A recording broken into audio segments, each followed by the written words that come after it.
Hi friends, welcome to our YouTube channel. మనం ఈ weekend ట్రిప్పుల్లో భాగంగా మరో ట్రిప్ ప్లాన్ చేశాం అనమాట. అది విజయనగరం నుంచి జ్యోతిర్లింగాల్లో ఒకటైన బాబా వైద్యనాథ్ ధామ్కి ఎలా వెళ్ళాలనేది. విజయనగరం నుంచి బెస్ట్ సొల్యూషన్ వచ్చి బాబా వైద్యనాథ్ ధామ్ వెళ్ళటానికి ట్రైన్ సర్వీసు. అది మీకు వీకెండ్స్లో డైరెక్ట్ ట్రైన్ అవైలబిలిటీ ఉందన్నమాట.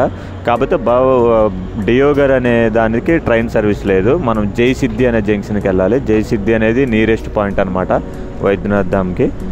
జై సిద్ధి వెళ్ళటానికి మనకు వీకెండ్స్లో ప్రతిరోజు ట్రైన్స్ అవైలబిలిటీ ఉన్నది. ఆ సీటింగ్ అవి చెక్ చేసుకొని దాన్ని బట్టి మీరు ట్రైన్ బుక్ చేసుకోవచ్చు. నేను ఇప్పుడు అదే ప్లాన్లో భాగంగా నేను బయలుదేరుతున్నాను అనమాట. యాక్చువల్గా నేను జై సిద్ధికి డైరెక్ట్ ట్రైన్ బుక్ చేయలేదు, ఎందుకంటే నేను సడన్గా 1 వీక్ ముందు అనుకున్నాను. టికెట్లు అవైలబిలిటీ లేకపోవడం వల్ల జై సిద్ధికి వెళ్లకుండా నేను విజయనగరం టు హౌరా బుక్ చేశాను. హౌరా టు జై సిద్ధి బుక్ చేశాను. కొంచెం 3-4 అవర్స్ జర్నీ ఎక్కువైనా నాకు ట్రైన్ అవైలబిలిటీ ఫెసిలిటీ ఉందన్నమాట. అందుకని ఇప్పుడు నేను హౌరా టు జై సిద్ధి వందే భారత్ ఎక్స్ప్రెస్ ఉంది. అది 4 అవర్స్లో తీసుకెళ్ళిపోతుంది. అది డైరెక్ట్ ఈరోజు సాయంత్రం ఈవినింగ్ కల్లా మనం జై సిద్ధి వెళ్తాము. అక్కడికి వెళ్ళాక టెంపుల్ ఏంటి, నియరెస్ట్ హోటల్ ఎక్కడ ఉండాలి, టెంపుల్ ఏ టైంలో వెళ్ళి చూడొచ్చు ఏంటి మొత్తం అనేది టెంపుల్ హిస్టరీ మనం అక్కడ చూద్దాం. హోటల్ నిర్మల కైలాస్. మనం నైట్ ఇదే హోటల్ తీసుకున్నాం. రూమ్ లోపల వ్యూ అయితే ఇది సింగిల్ బెడ్రూము. ఏసీ ఉందని, కానీ ఏసీ వర్క్ చేయట్లేదు. ఎందుకంటే మనం ఎలాగో నైట్ వచ్చాము, ఎక్కడ బీభత్సం మంచి చదువు ఉంది, మనకి ఏసీ అవసరం లేదు. ఇది వాష్రూమ్. ఇది నేను తీసుకున్న రూమ్ అయితే. యాక్చువల్గా నేను 7:10కి రావాల్సి ఉంది. 7:10కి అవ్వక నైట్ 11:30 అయ్యేసరికి ఆ టైంలో జార్ఖండ్, బీహార్లో మనకు అంత సేఫ్ అనిపించదు కాబట్టి ఎక్కువ రిస్క్ తీసుకోకుండా నేను బుక్ చేసిన హోటల్కి వెళ్ళకుండా నియరెస్ట్ హోటల్కి డైరెక్ట్ వచ్చాను అనమాట. ఆటో అని అడిగేసి ఈ హోటల్ మనకి 1500కి పడింది. కానీ హోటల్ అయితే మంచిగానే ఉంది, రీజనబుల్. మీరు డే టైంలో ఏం వస్తే మటుకు ఈ హోటల్ని సరిగ్గా చూసుకోండి. ఇంకా తక్కువ రేట్లు కూడా ఉండొచ్చు. నేను నైట్ 11:30 దిగేసరికి అక్కడ ఎలా వచ్చాను ఏంటనేది రికార్డ్ చేయలేకపోయాను, ఎందుకంటే చలి చాలా ఎక్కువ ఉన్నది. 11:30కి కానీ ఏ టైంలో వచ్చినా సరే మీకు 24 అవర్స్ ఆటో సర్వీస్ అనేది ఉంటుంది జై సిద్ధి స్టేషన్ నుంచి. ఆ ఆటోలకి ఏమి ఇబ్బంది లేదు, మనం మాట్లాడుకొని వెళ్ళాల్సిన అవసరం కూడా లేదు. షేర్ ఆటోలు కూడా ఉన్నాయి. వాళ్ళు వచ్చేసరికి పర్ పర్సన్కి 20 రూపీస్ ఛార్జ్ చేస్తారు. ఒకవేళ ఫ్యామిలీతో వచ్చాము, అందరితో అడ్జస్ట్ అవ్వలేము అనుకుంటే ఒక ఆటో మాట్లాడుకోవచ్చు. 150 to 200 మధ్యలో ఛార్జ్ చేస్తున్నారు. అది కూడా అడిగాను. ఏ టైంలో వచ్చినా కానీ ఆటో సర్వీస్ అయితే అవైలబుల్ ఉంది. కాకపోతే మ్యాక్సిమం డే టైంలో రావడానికే చూడండి, ఎందుకంటే ఈ ఏరియాలో అయితే మనకు తెలియదు కాబట్టి ఇబ్బంది పడవచ్చు. కానీ లోకల్ వాళ్ళ ప్రకారం అయితే ఎక్కడైతే ఎటువంటి ప్రాబ్లం జరగవని అంటున్నారు. కాకపోతే మనం దూరం వస్తున్నాం కాబట్టి మన భయం మనకి ఉండొచ్చు. ఇప్పుడు నేను టెంపుల్కి బయలుదేరుతున్నాను. వెళ్ళే దారిలో ఏముందంటే శివగంగా తీర్థం ఉంది. అది ఒకటిసారి దర్శనం చేసుకొని స్నానం చేయాల్సిన వాళ్ళు చేయొచ్చు, లేదంటే నీళ్ళు జల్లు వేసుకొని డైరెక్ట్ టెంపుల్కి వెళ్దాం. అంతంగా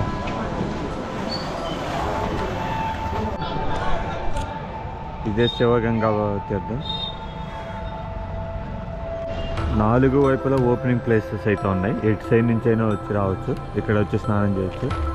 శివగంగా తీర్థం యొక్క మెయిన్ ప్రత్యేకత ఏంటంటే, రావణాసురుడు తపస్సు చేయడానికి వచ్చినప్పుడు ఇక్కడ వాటర్ దొరకలేదన్నమాట. తను స్నానం చేసి కొంచెం మంచిగా ఉండటానికి అప్పుడు ఆయన చేతులతో డైరెక్ట్ వచ్చి భూమి మీద గట్టిగా నొక్కితే ఇక్కడ వాటర్ భూమి నుంచి ఉద్భవించి ఏర్పడిందని చెప్తారు. అందుకే ఇక్కడ స్నానాలు చేసేసి టెంపుల్కి వెళ్ళి దర్శనం చేసుకుంటే మంచిదని. స్నానాలు చేసే వాళ్ళు చేయొచ్చు, లేదంటే నీళ్ళని నెత్తిని చల్లుకోవచ్చు. వాటర్ అయితే కొంచెం బాగా పాడైపోయింది, అందుకని నేను స్నానం చేయలేదు. నీళ్ళు వేసేసుకొని వెళ్ళిపోతున్నాను. నెక్స్ట్ మనం డైరెక్ట్ టెంపుల్కి వెళ్దాం. టెంపుల్ పరిసరాల్లోకి వచ్చాం దగ్గరికి. బాబా వైద్యనాథ్ ధామ్ యొక్క అసలు టెంపుల్ హిస్టరీ చెప్పాలంటే, ఇది గోకర్ణ టెంపుల్ ఉంది కదా కర్ణాటకలో, దానికి సంబంధించిన హిస్టరీ మూడు ఉందన్నమాట.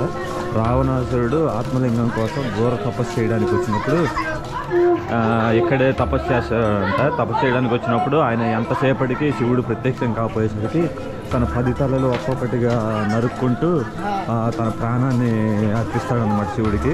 ఆ త్యాగం చూసి శివుడు ప్రత్యక్షమైపోయి అతన్ని బాగు చేస్తాడు. ఒక వైద్యుడిగా బాగా చేశాడు కాబట్టి వైద్యనాథ లింగం అని అంటారు ఇక్కడ. ఇది 12 జ్యోతిర్లింగాల్లో ఇది ఒకటి. మహారాష్ట్రలో కూడా అవుతుంది సేమ్ వైద్యనాథ లింగం కింద, వాళ్ళు కూడా ఇది కన్సిడర్ చేస్తారు. కానీ పురాణాల ప్రకారం ఇదే వైద్యనాథ లింగం అని జ్యోతిర్లింగం అని చెప్పారు. మనకి కన్ఫ్యూజన్ వచ్చింది కాబట్టి అది కూడా ఒకరోజు దర్శనం చేసేసుకుంటే క్లియర్ అయిపోయింది. ఇది టెంపుల్ హిస్టరీ తెలిసినంతలో సింపుల్గా తొందరగా.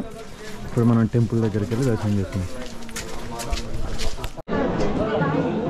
మెయిన్ మందిర్ ఎంట్రన్స్కి వచ్చాం. దీనికి 4 ఎంట్రన్స్లు ఉంటాయి, ఇది ఒకటి.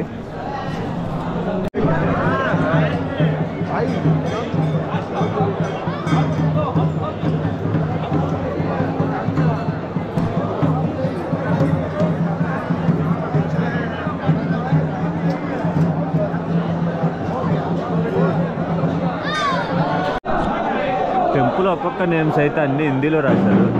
సరస్వతి మందిర్, మానస మందిర్. మెయిన్ దర్శనం టెంపుల్ చేసుకొని తర్వాత చూద్దాం.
సక్సెస్ఫుల్గా దర్శనం అయితే అయిపోయింది.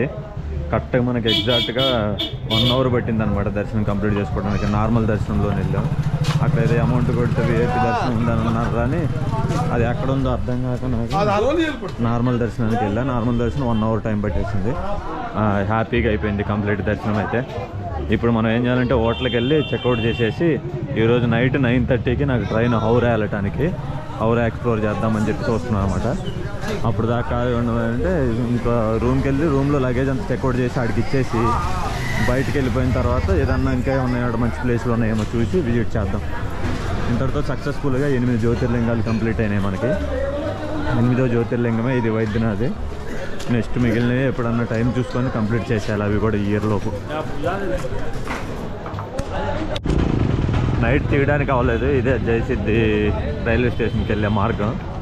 రాత్రి 12 అయ్యేసరికి ఇదంతా చీకటిగా పిచ్చిలేసిపోయినది అనమాట. జయసిద్ధి రైల్వే స్టేషన్ ఇదే బయట నుంచి చూస్తే. రాత్రి నేను నైట్ 11 అయింది కాబట్టి 11 తీయలేపని పొద్దున్నే తీశాను. ఇది రిటర్న్ వెళ్తున్నాను నేను ఇప్పుడు హౌరాకి. ఇక్కడ నుంచి మీకు డైరెక్ట్గా బయటికి రాగానే ఈ నేషనల్ ఫ్లాగ్ ఏదైతే ఉందో అక్కడి నుంచి బయటికి వెళ్ళగానే కంటిన్యూ రెగ్యులర్ ఆటోస్ ఉంటాయి. 20 రూపీస్ ఛార్జ్ చేస్తారు. డైరెక్ట్ మనకు డియోగర్లో దింపుతారు అనమాట. అక్కడ నుంచి 500-700 మీటరే మనకు టెంపుల్.